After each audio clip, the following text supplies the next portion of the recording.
வணக்கம். திசைகளின் 5 மணி செய்திகள். ஸ்லாங்கூர் மாநில அரச பரிபாலனத்தை அவமதிக்கும் நோக்கத்தை கொண்டது என கருதப்படும் அறிக்கையை வெளியிட்டதற்காக கடா மந்திரி பசார் டத்து ஸ்ரீ முகமது சனுசி முகமது நோர் தனது செயலுக்கு வருத்தம் தெரிவித்து கேட்டுக்கொண்ட பகிரங்க மன்னிப்பை மேன்மை தாங்கிய ஸ்லாங்கூர் சுல்தான் ஷரஃபுடின் இட்ரிஷா பெரும் மனதுடன் இன்று ஏற்றுக்கொண்டுள்ளார். அதேவேளையில் இனி வார்த்தைகளை உதிர்க்கும் போது மிகுந்த கவனம் தேவை என்று சனுசிக்கு அறிவுறுத்தினார். முஸ்லிம்கள் மற்றும் மலாய்க்காரர்கள் தங்களுக்கு இடையில் பேணி வருகின்ற உக்குவா எனப்படும் சகோதரத்துவம் அடிப்படையில் சனுசியின் இந்த மன்னிப்பை ஏற்றுக்கொள்வதாக மேன்மை தங்கிய ஸ்லாங்கூர் சுல்தான் அறிவித்துள்ளார். முஸ்லிம்கள் தங்களுக்கு இடையில் விரோத மனப்பான்மையை விதைக்கக்கூடாது. ஒருவர் தனது செயலுக்காக கேட்கப்படும் மன்னிப்பு தூய உள்ளத்துடன் இருக்கும் பட்சத்தில் அதனை ஏற்று மன்னித்து அருளும் மாண்பு முஸ்லிம்களிடம் மலர வேண்டும் என்று சுல்தான் வலியுறுத்தினார். ஸ்லாங்கூர் சுல்தானை அவமதிக்கும் வகையில் கோம்பாக் தமன் ஸ்லாயாங் முத்தியாராவில் கடந்த 2023 ஆண்டு ஜூலை 11 தேர்தல் பிரச்சாரத்தின் போது தாம் ஆற்றிய நிந்தனை தன்மையான உரைக்காக ஸ்லாங்கூர் சுல்தானிடமும் ஸ்லாங்கூர் மந்திரி பசாரிடமும் ஸ்லாங்கூர் மக்களிடமும் பகிரங்க மன்னிப்பு கேட்டுக்கொள்வதாக கடா மந்திரி பசார் சனுசி நேற்று அலுஸ்தார் விஸ்மா டாருல் அமானில் நடைபெற்ற செய்தியாளர் கூட்டத்தில் தெரிவித்தார். எதிர்காலத்தில் தாம் வெளியிடக்கூடிய அறிக்கைகளில் தாம் மிகுந்த கவனத்துடன் இருப்பதாகவும் அந்த அறிக்கைகள் கண்ணியமானதாகவும் மலாய் கலாச்சார பாரம்பரியத்தை காக்கும் வகையிலும் மலாய் ஆட்சியாளர்கள் மற்றும் அரசு அமைப்பின் கௌரவத்தை காக்கும் வகையிலும் இருக்கும் என்று சனுசி உறுதி கூறினார். ஸ்லாங்கூர் அரச பரிபாலனத்திற்கு எதிராக சனுசி நிந்தனைக்குரிய கருத்துக்களால் அவருக்கு எதிராக கடந்த ஜூலை 18 3R சட்டத்தின் கீழ் ஷாலாம் உயர் நீதிமன்றத்தின் 2 வழக்குகள் பதிவு செய்யப்பட்டுள்ளன. நாட்டின் தாய் கோவிலான கோலாலம்பூர் ஸ்ரீ மகா மாரியம்மன் கோவில் கட்டடம் நாட்டின் புரதான கட்டடமாக அங்கீகரிக்க இணக்கம் தெரிவிக்கப்பட்டுள்ளது. கோலாலம்பூர் ஜலந்துன் HSLயில் உள்ள 150 ஆண்டு கால வரலாற்றை கொண்ட ஸ்ரீ மகா மாரியம்மன் கோவில் வளாகத்தை புரதான பகுதியாக 2005 ஆண்டு தேசிய பாரம்பரிய சட்டத்தின் கீழ் அங்கீகரிக்க ஒப்புதல் அளிக்கப்பட்டுள்ளது.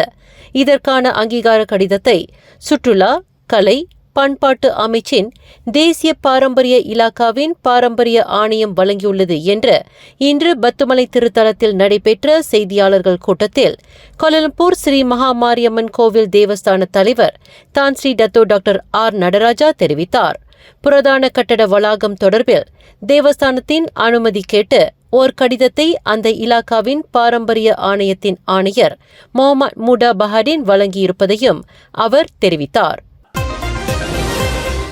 வீடு புகுந்து திருடுதல் உட்பட 26 குற்ற செயல்களில் ஈடுபட்டதாக கூறப்படும் ஆடவர் ஒருவர் நேற்று அதிகாலையில் ரவாங் கம்போங் பாரு குண்டாங்கில் போலீசாரால் சுட்டுக் கொல்லப்பட்ட சம்பவத்தில் தப்பிவிட்டதாக நம்பப்படும் அந்த நபரின் மேலும் 2 சகாக்களை போலீசார் தீவிரமாக தேடி வருகின்றனர். சுட்டுக் கொல்லப்பட்ட நபர் உட்பட தேடப்பட்டு வரும் அந்த 2 நபர்களும் பட்டலின் ஜயா டமன்சராவில் ஒரு கடையில் புகுந்து கொள்ளையிட்ட சம்பவத்தில் தொடர்புடையவர்கள் என்று ஸ்லாங்கூர் மாநில போலீஸ் தலைவர் டத்து உசேன் ஒமர்கான் தெரிவித்தார். நேற்று அதிகாலை 3 மணியளவில் நிகழ்ந்த இச்சம்பவத்தில் போலீசாரின் உத்தரவையும் மீறி தப்பிச் செல்ல முற்பட்ட ஒரு காரை போலீசார் சூழ்ந்து கொண்டபோது நிகழ்ந்த துப்பாக்கிச் சண்டையில் 30 வயது மதிக்கத்தக்க நபர் சுட்டுக் கொல்லப்பட்டார். முன்னதாக அந்த நபர் போலீஸ்காரையும் பொதுமக்களின் காரையும் மோதி தள்ளியதாக கூறப்படுகிறது. காஜாங்கை பூர்வீகமாக கொண்ட அந்த நபர் ரவாங் அருகில் சுங்கைச்சோவில் வசித்து வந்ததாக நம்பப்படுகிறது. புலன் விசாரணைக்கு உதவும் வகையில் அந்த 2 நபர்களையும் போலீசார் தீவிரமாக தேடி வருவதாக டத்து உசேன் ஒமர் குறிப்பிட்டார். சர்ச்சைக்குரிய குளோபல் ஈக்வான் ஹோல்டிங்ஸ் நிறுவனத்தினால் நடத்தப்பட்டு வந்த சமூக மற்றும் கல்வி மையத்தில் 3 மாணவர்களின் நெஞ்சின் மீது கால் முட்டியால் அழுத்தியதுடன் அந்த மாணவர்களை பிரம்பினால் அடித்த குற்றத்திற்காக அந்த பள்ளியின் ஆசிரியர் ஒருவருக்கு கில்லான் செஷன்ஸ் நீதிமன்றம் இன்று 10 ஆண்டு சிறை தண்டனை விதித்தது.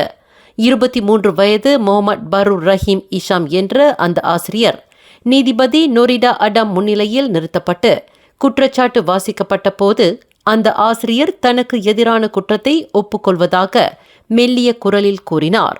கடந்த ஜூன் மாதம் கில்லான் புக்கிட் ராஜாவில் உள்ள குளோபல் ஈக்வான் ஹோல்டிங்ஸ் மையத்தில் 10 வயதுடைய 3 சிறார்களை சித்திரவதை செய்து உடல் ரீதியாக காயப்படுத்தியதாக அந்த ஆசிரியர் குற்றஞ்சாட்டப்பட்டு இருந்தார். குற்றவாளி என்று நிரூபிக்கப்பட்டால் கூடியபட்சம் 20 ஆண்டு சிறை அல்லது 50,000 வெள்ளி அபராதம் அல்லது இரண்டுமே விதிக்க வகை செய்யும் 2001ஆம் ஆண்டு சிறார் சட்டத்தின் கீழ் அந்த ஆசிரியர் குற்றச்சாட்டை எதிர்நோக்கியுள்ளார். தற்போது பெய்து வரும் கனத்த மழையை தொடர்ந்து வெள்ளத்தை எதிர்கொள்வதற்கு ஸ்லாங்கூர் மாநிலம் தயாராகி வருவதாக அதன் மந்திரி பசார் டத்தோஸ்ரீ அமீருடின் ஷாரி தெரிவித்துள்ளார். கடந்த 2 தினங்களுக்கு முன்பு மழைக்காலம் தொடங்கியதைத் தொடர்ந்து வெள்ளத்தை எதிர்கொள்வதற்கு பேரிடர் பிரிவு, ஊராட்சி மன்றங்கள் ஆகியவை தேவையான அனைத்து முன் ஏற்பாடுகளையும் செய்து வருவதை ஸ்லாங்கூர் மாநில அரசு உறுதி செய்யும் என்று மந்திரி பசார் குறிப்பிட்டார். இதற்கு முன்பு நிகழ்ந்து இருப்பதைப் போன்று மழை அளவு விகிதம் கூடியபட்சமாக இல்லாத பட்சத்தில் வடிகால் நீரோட்டம் மேம்படுத்தப்படுவது முறைப்படுத்தப்படும் என்று அமீருடின் ஷாரி தெரிவித்தார். கடந்த செப்டம்பர் 4ஆம் தேதி ஜொஹோர் பண்டார் துங்காராவில் குடிநீர் விநியோக சேவை பராமரிப்பு பணிகளுக்கு குந்தகம் விளைவிக்கும் நோக்கில் நீர் மாசுபாட்டை விளைவித்ததாக நிறுவன இயக்குநர் ஒருவர் மற்றும் பங்குதாரர் ஒருவர் உட்பட 5 கோத்தாதிங்கி செஷன்ஸ் நீதிமன்றத்தில் இன்று குற்றஞ்சாட்டப்பட்டனர்.